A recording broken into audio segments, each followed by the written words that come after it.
You're listening to The Bible Guys, a podcast where a couple of friends talk about the Bible in fun and practical ways. Hey everybody, welcome to The Bible Guys.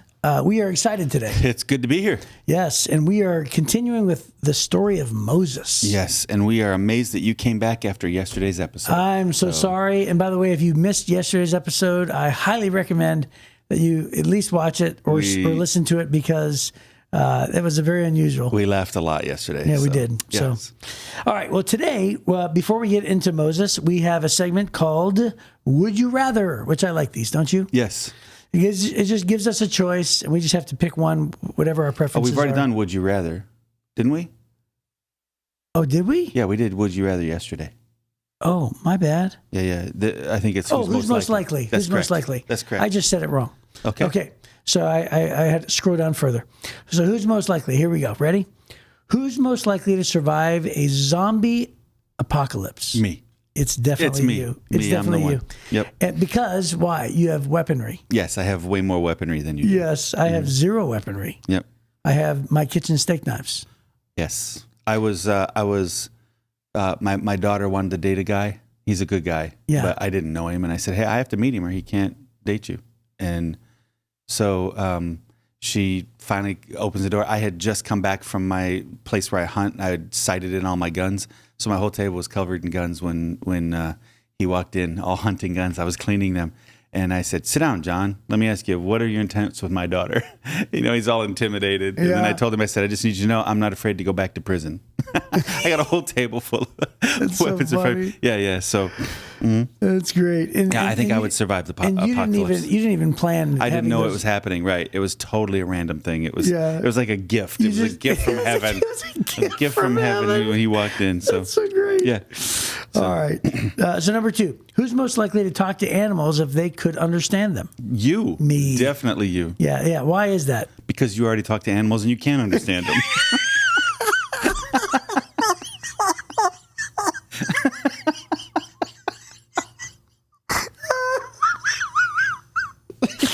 So true. Is it true? Yes, of course it's true. Okay. It's so true. Yep. And I get it from my wife, honestly. It's 32 years of being with her, and it is her talking to animals. And so we do the same thing. It's so funny. Oh my goodness. That is so good. Number 3, who's most likely to be caught talking to themselves? This is a tough one. Yeah. I think we're sort of the same on this. I talk to myself. Do you? Yeah. Then I have to say you. Yeah. Okay. Because I don't really talk to myself. Yeah. Well, it's hard to find interesting people to talk to. Right. So I just talk to myself when I'm in the truck by myself. Sometimes I'm the best choice. Just riding on the road. So. Sometimes I'm just the best choice. Yeah, that's right. All right, number 4. Who's most likely to binge watch an entire season of a TV show in one day? You. Yeah, by far me. You. Yes. By far me. No, I've done it. I have done it. Have you? Yeah. But so I just binge watched the entire 10 seasons of Blacklist in a very short amount of time. Wow. And each of those have like 25 episodes, Right. and Those are long seasons. 60 minutes long. Wow.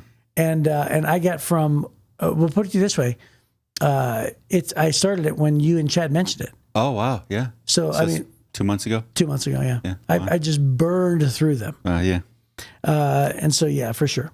And then number 5, who's most likely to accidentally walk into a glass door? Well, I've walked into a glass door several times. Several times? Yes. Well, I'm going to have to go with you then. Yeah. Although my instinct was to say me. I actually, now that I was going to say me, but now I'm changing my answer to you. But my instinct was to say me because I couldn't picture you walking into a glass door. Yeah, I've walked into a glass door several times. Wow. Yeah, I was in. I don't think I've ever. So the reason why I was so quick to say that is we were staying at quite a nice hotel in Sri Lanka last week, and this happened last week. Last week, and it was one of those ones that go round and round and round. Yeah, the rotating doors, like the rotating door. It was, and I didn't see they had a sign up that we needed to go out one of the other doors. They were doing maintenance on it. So they locked it. Wham. I hit it was a full flat face. And when I stepped back, you could see where my face hit the glass. Wow. Yeah. So okay, so I probably have walked into a glass door maybe sometime in my life, but I can't even remember it. Yeah, no, I'm serious. It happened literally last week. So regardless of my answer, the true answer is you. Yeah, and this was, we had a special meeting in the city, and we were staying at a very nice hotel. So everything about it was embarrassing. Everything. People were calling to me. I was talking, which is terrible, and I wasn't paying attention. People were calling to me, the like the doorman and stuff, trying to get my attention, and I'm ignoring them because I'm trying to finish my sentence, and I turn around and bam, right into the glass. Wow. Because the thing wasn't turning. So, in other words, the worst case scenario. Yeah. Everybody's watching. They're calling out to me. It's all these rich people standing around. Yeah. Yep. Right. It's a swanky place. Yeah. The whole thing, right? Yep. So, That's I've done funny. it. It's like Michael Scott falling into the koi pond. There you go. Yes. So, all right. So, that wraps up that segment. And so, we are going to be moving on to the plagues of Egypt. Dun, dun, dun, dun. And this is big, man. This is these next several chapters. We're not going to read every verse in every chapter here, but these next several chapters are so apocalyptic. Like they're movie worthy. Every element is could be its own movie, right? Mm-hmm. But hey, that'd be cool. Snakes on a plane. We should talk to some of our movie producer friends and get them to make disaster movies of all 10 of these things. Oh, there you go. Yeah. It'd be like this ongoing... It'd be like the Marvel Universe. Yeah. 10 years of movies leading up to the culmination. Yeah, exactly. Okay, anyways, here we go. I'm going to read 5 verses out of Exodus 5, and then we'll jump to Exodus chapter 7. Okay. It says, after this presentation to Israel's leaders, Moses goes and tells all the Israelite leaders, hey, God sent me, and they believe him. Right. But then, after this presentation to Israel's leaders, Moses and Aaron went and spoke to Pharaoh. They told him, this is what the Lord, the God of Israel, says. Let my people go so they may hold a festival in my honor in the wilderness. Is that so? Retorted Pharaoh. And who is the Lord? Why should I listen to him and let Israel go? I don't know the Lord, and I'll not let Israel go. But Aaron and Moses persisted. The God of the Hebrews has met with us, they declared. So let us take a 3-day journey into the wilderness so we can offer sacrifices to the Lord our God. If we don't, he will kill us with a plague or with the sword. Pharaoh replied, Moses and Aaron, why are you distracting the people from their tasks? Get back to work. Look, there are many of your people in the land, and you're stopping them from their work. So then Pharaoh gets mad. Right. And he makes the work harder. Yeah. Right? Well, he actually refuses to give them straw and says, hey, try making bricks without straw. Right.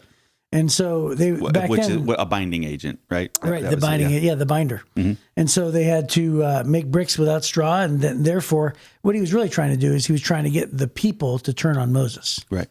And so by punishing the people, but it turns out that the people, supported Moses more because, after all, he was their spokesman, he was their champion. So then in chapter 6, God tells Moses, now you'll see what I'll do to Pharaoh when he feels the force of my strong hand to let the people go. Right? Mm-hmm. In fact, he'll force them to leave his land. But they just can't imagine how it's going to happen. And then finally you get to chapter 7, and in verse 14, it says, Then the Lord said to Moses, Pharaoh's heart is stubborn, and he still refuses to let the people go.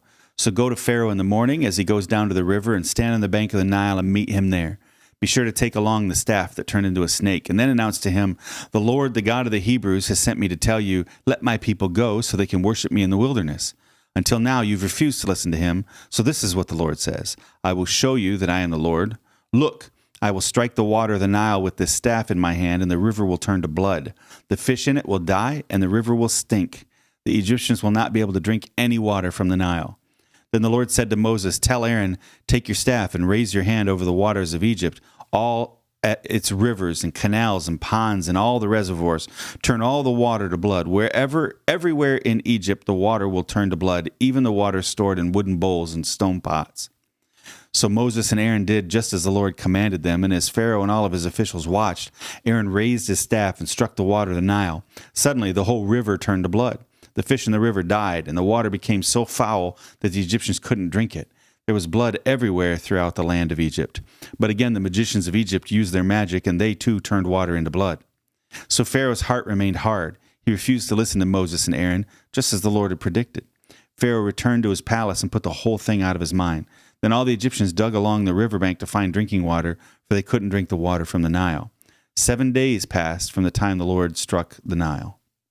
Ooh, 7 days. 7 days. And you can't go without water for more than what, 4 days? 3 days. 3 days. Yeah. And I mean, that's the extreme. Yeah. Yeah. And so so they were digging for water. And apparently they were able to find water digging. Yeah, apparently. Right. Yeah. So filtered through the sand. But all the existing water, including all the water stored in homes, all the water stored in reservoirs, and he struck it in the Nile, and we've been to the Nile, right? Yeah. So the Nile River is quite large, right? And it's fierce, it's raging, right? And not raging in terms of waves, but in those days it would flood quite often, right? Okay. It would flood its banks and. Yeah. Well, I just mean raging in terms of its current. Oh, it's a strong current. Yeah, it's a really strong current. Mm-hmm. And so he holds up the staff, and everything turns to blood. And by the way, blood. Think about that's gross. The consistency of blood. Right. So and just the poor fish, right? So as hot as it is in Egypt, even during the smell of rotting fish and everything else that's in the river is that's just gross. But the river is about 3,000 miles long, and all of the people live within just a few miles of the river. Right. So it's about in some spots it's about 7 miles out on either side of the river is where the majority of the people live. They built canals and they go out and water their gardens and their farms. It's really green. It's like this belt of green. It's really beautiful. But the life of Egypt is, and always has been, the Nile River. Mm-hmm. And so they worshiped the Nile like it was a god. And so for God to go after literally the lifeblood of Egypt by turning it into blood, undrinkable, killing everything in it. So the other thing is, every little restaurant serves fish, right? The amount of seafood that is eaten in Egypt is unbelievable. It's a tremendous amount of fish. Fish is one of the main protein sources. And so he kills the food and the water, right? All in one day. And it lasts for 7 days. But the most astounding thing is, in the same way Pharaoh goes, who is this God? I don't know him. I don't know the Lord. Right. Then in this one, the Bible literally says, Pharaoh returned to his palace and put the whole thing out of his mind. Well, because his magicians did it. Yeah, they could turn water into blood. Yeah, and so what do you make of that? Yeah. So witchcraft, magician, like sorcery, like that's apparently that's a thing. The Bible says it's a thing. Yeah. So are you? I've always been taught that any supernatural power that exists that isn't from God is demonic. Is demonic. Yeah. Yeah, so we believe that, don't we? Yeah. So if this was so they're magicians, right? Mm-hmm. So there's a difference between a magician and a sorcerer, or a witch, or a witch doctor. So it could have just been a trick, because if you remember, we didn't read this passage, but when Moses uses his staff and turns it into a snake, so do they. Right. But even now, there are some snakes that you can charm into being rigid and straight, right? And so they might have just pulled off a trick where Moses didn't. Moses did a miracle. God did a miracle through Moses. The magicians could have done a trick to have duplicated that one. And then this one too. Hey, a little bit of red dye, right? Something to fool, sleight of hand to fool the Pharaoh. Somehow these magicians are keeping Pharaoh's attention. He believes they're legit. But man, have you ever seen close-up magic and you just can't figure out how it is? Hey, well, we have a friend. We have a friend that's done some magic for us before, remember? Yeah. And he's amazing at up-close magic. And I look at it and go, I have no idea how he pulled some of those things off, right? Mm-hmm. So it could have just been a trick that they did, but it was believable enough that Pharaoh went, psh, my people can do it too.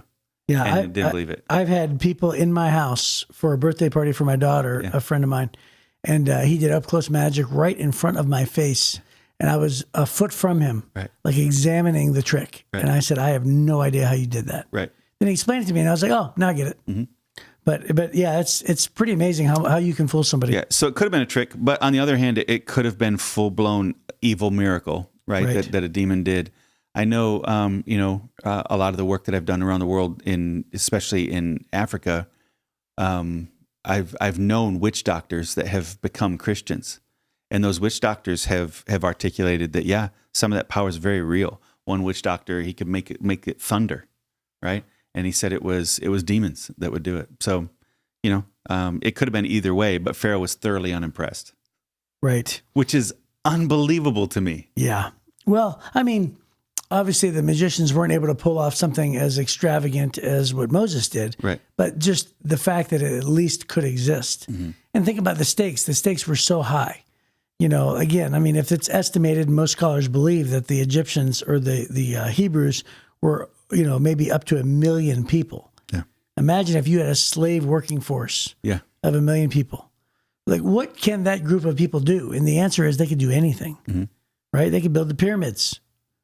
Oh, don't even get me started on that one. They didn't build the pyramids. I know they didn't. Yeah. I know the pyramids already existed at that time. The pyramids existed before Joseph.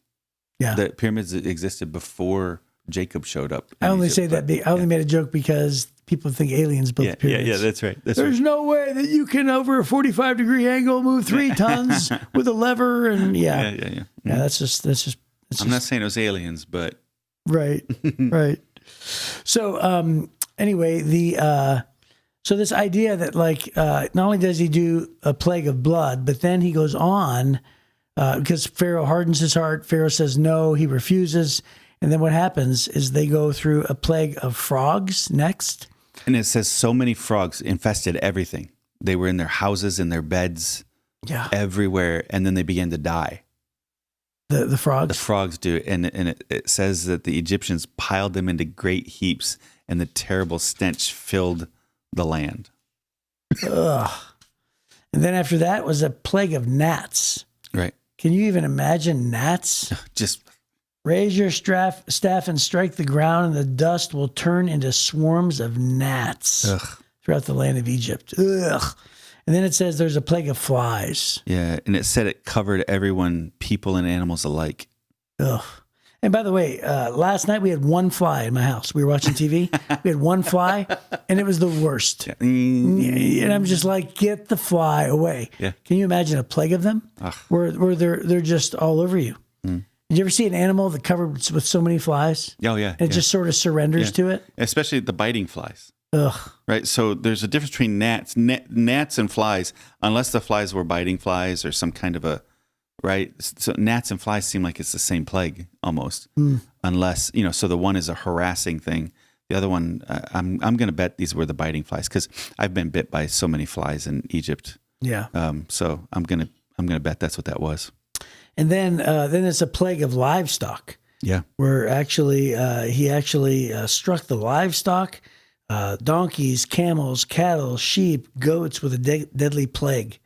And so the plague against the livestock was just, man, I'm sure that was massive. All the animals died. Yeah. Right. I mean, how did you survive? So the animals were, you didn't have cars. Right. So this is what pulled the wagons. Mm-hmm. And this is what hauled the lumber. This is what plowed the fields. This is what they used for milk, right? You just go down the line, and they all just died. But it says that the people of Israel didn't have problems with these things. Yeah. Right? Which, by the way, the children of Israel in the land of Goshen is where they were. Yeah.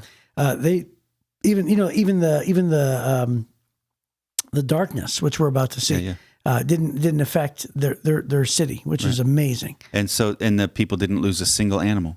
Yeah. Then the gross one, maybe of all of them, is festering boils. Ugh. Right? So they wind up having this whole season of festering boils. But the Bible keeps saying Pharaoh refuses to listen. Pharaoh refused to let the people go over and over. So now everybody were struck with boils, and they took soot from the bricks. They took ashes, and they, again, to dry out those things. But they couldn't even hardly stand. And they were completely covered in festering boils. And the animals. Yeah. So not just the humans, but the animals head to toe. And then a plague of hail. So the hail comes down, and I'm sure you've been in a hailstorm before. Oh yeah.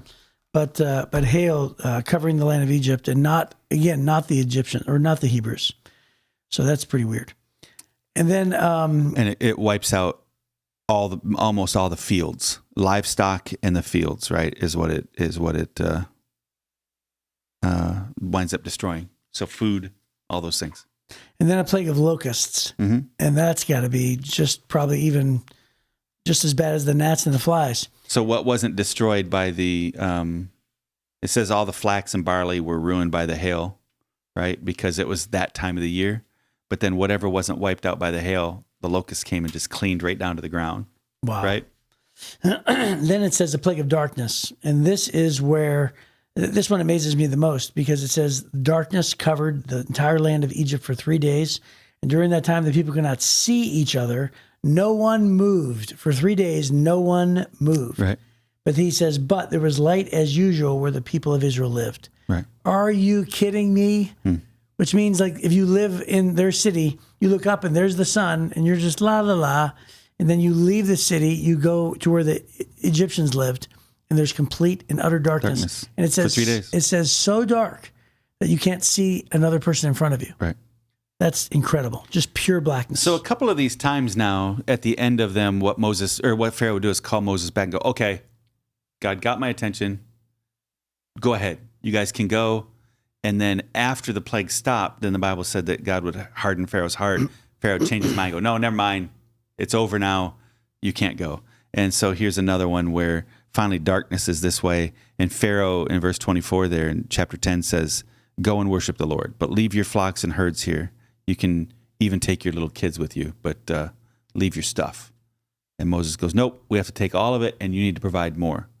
And Pharaoh says, no. He gets out, get out of here. Don't come back. I don't ever want to see you again. And Moses goes, okay, I'll never see your face again. And he leaves. And then tomorrow we'll talk about the 10th and definitely the worst plague. Yeah. Should we introduce the plague now and then talk about the Passover tomorrow? Or should we save the whole thing for tomorrow? Wow. It's a cliffhanger. Okay. Cliffhanger it is. Yeah. Yeah. So when it comes down to it, it's the most interesting thing about all of this, all of these plagues and all of this chapter is the fact that it says that the Lord was the one that hardened Pharaoh's heart. Right.